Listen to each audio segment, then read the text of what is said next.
morning. Today we are going to review using the area model to multiply a 4-digit by a 1-digit number. So I'm going to start with the number 5,642 multiplied by 4. So the first thing I'm going to do is I'm going to take my 5,642 and I'm going to break it apart into place values to make my multiplication easier for me. So the 5 is in the thousands place. So the 5 is valued at 5,000. The 6 is in the hundreds place. So its value is 600. The 4 is in the tens place. So that's value is 40. And the 2 is in the ones place. So that's value is at 2. So now what I'm going to do is multiply each of those parts by 4. And I'm going to use the area model to organize my work. So I'm going to start by drawing a rectangle. And since my largest number has 4 place values, I'm going to create 4 parts to my rectangle. I'm going to put the single digit over here on the side.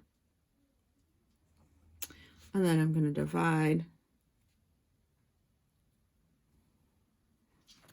my box into 4 parts. I'm going to put the thousands in the first box. So I'm going to put 5,000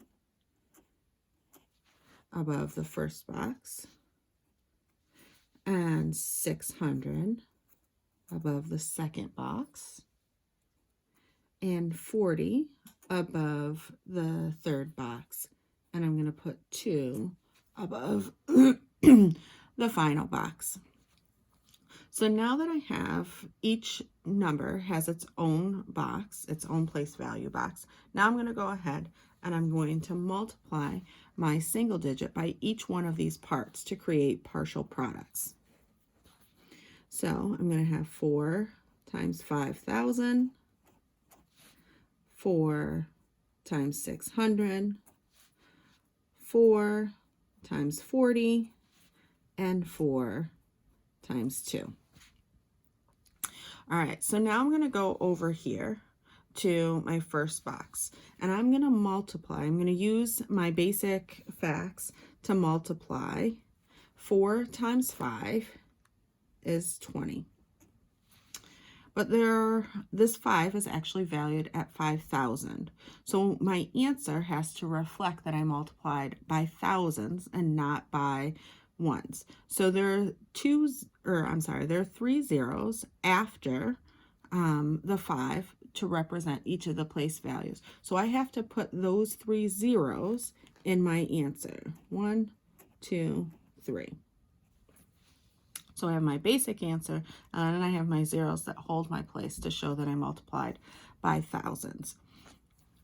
Now I'm going to go over here, 4 times 600. Again, I'm going to use my basic fact. 4 times 6 is 24. And because I'm multiplying by hundreds, I'm going to need to put 2 zeros after the 24 to show that I multiplied by hundreds. I'm going to go to my next box, 4 times 40. Again, I'm going to use my basic fact. 4 times 4 is 16. And there's 1 0 after the 4 to show that I multiplied by tens. So I'm going to put that 1 0 in my answer. And I'm going to go to my final box. 4 times 2 is 8. All right, so now I have my partial products, and I have to put all of those partial products together to get my final product, to get my final answer. So I'm going to start with the first 2 boxes. So I'm going to do 20,000 plus 2,400. And when I add these numbers together, I'm making sure that I'm putting my parts, or I'm putting my numbers in their correct place value.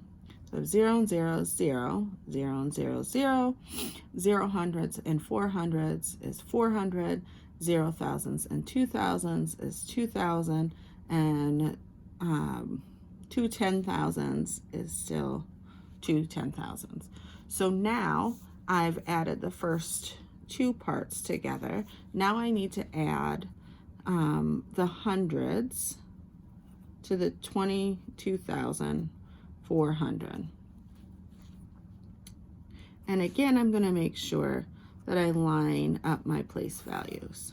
So 0 and 0 is 0, 0 tens and 6 tens is 6 tens, 4 hundreds and 100 is 100, and then we've got 2 thousands and 2 10,000s. So now I'm at 22,160. Oh, I noticed a mistake. 4 hundreds and 100. It's not 100, it's 500. So I'm going to go back in and I'm going to fix that. It's really important that you make sure that you check your work so that you don't have mistakes at the end. All right, so now I have this final 8 that I have to add in. So I have 22,560, and I'm going to add in the 8. So 0 and 8 ones is 8, 6 tens plus 0 is 6 tens, 5 hundreds plus 0 is 500, 2,000 plus 0 is 2,000s, and 2 10,000s plus 0 is still 2 10,000s. So my final answer is 22,568. So when I add all of these parts back together, I'm going to end up with 22,568 as my final answer.